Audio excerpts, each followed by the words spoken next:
Maori leader wants the Waitangi Tribunal ended. First, some underhand Labour Party tactics, and as far as I am concerned, Chris Hipkins is as guilty as the Waitangi Tribunal for trying to destroy New Zealand.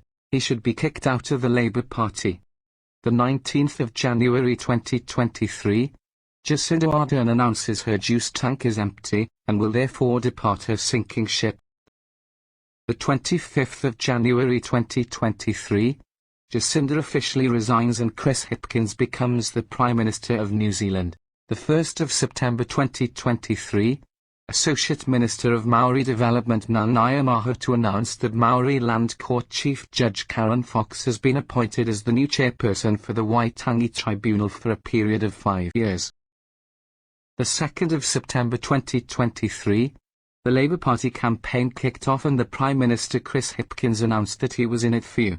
The 14th of October 2023, the general election, the Labour Party was severely punished at the polls. New Zealanders voted, and decided it would be 48 seats for National, 11 for the New Zealand ACT Party, and 8 for New Zealand First. A brilliant new coalition government was soon to be formed. The 16th of August 2024, the unelected Waitangi Tribunal recommended that the New Zealand ACT Party's proposed treaty principles bill be abandoned. Chairperson Karen Fox said that the bill was part of an alarming pattern of using policy against Maori, and that by engaging with this bill the Crown was sanctioning a process that will take away Indigenous rights. Key points so far.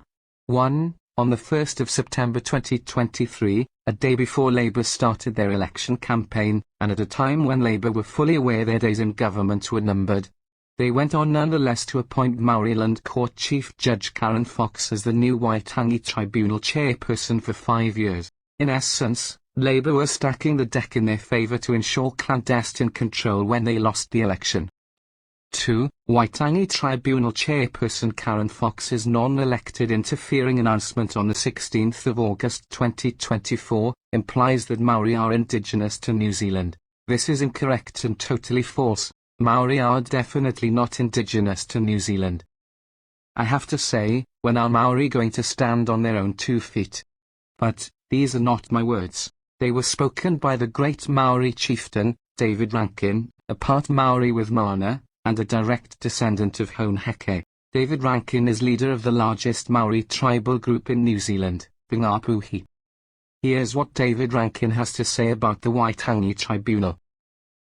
It may surprise many New Zealanders, but a growing number of Maori are fed up with the Waitangi Tribunal, and the entire treaty gravy train.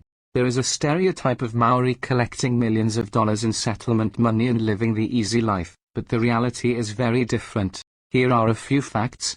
1. The tribunal makes up history as it goes along. A growing number of New Zealand historians are pointing this out, although most of them are labelled as racist for doing so. Facts are omitted in tribunal reports, and evidence is shaped in some cases to fit predetermined outcomes. As an example, I gave evidence at a tribunal hearing about my ancestor Whangareitim, the first chief to sign the treaty.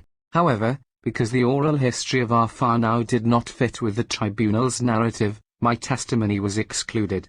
Yet, several radicals with little knowledge of our history had their testimony included because it fitted with the separatist agenda.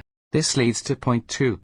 In the 1970s, many of us hoped that the tribunal would be an organization that would achieve reconciliation. It has turned out to be a body that is bringing in apartheid to New Zealand. This sounds dramatic, until you see how it advocates for race-based access to certain areas, and race-based management policies for Crown land. 3. Treaty settlements make tribal corporations rich, with the help of favourable tax status and often little or no rates to pay. So with these advantages it's pretty easy to become super profitable. But do you think the average Maori sees any benefit from this? None at all. I have been asked several times to be on trust boards and have been offered large sums of money to do so. I refuse. History will judge the traitors who have abandoned our people for money. 4. The Waitangi Tribunal is a bully. Go against it, and you will be labelled a racist or worse. Yet, who does it help? Apart from a very few elite Maori who have become millionaires from the process, there is no benefit to Maori overall. Drive through anywhere and you won't find any evidence of these multi-$100 million settlements. Let's be clear. The Waitangi Tribunal exists to make lawyers, and a few elite Māori very rich. It has deprived our people from their birthright and divided and destroyed many of our communities. The sooner it is shut down the better. David Honheke Rankin. Thank you, David Rankin. Geraint, on behalf of WhangareiTim.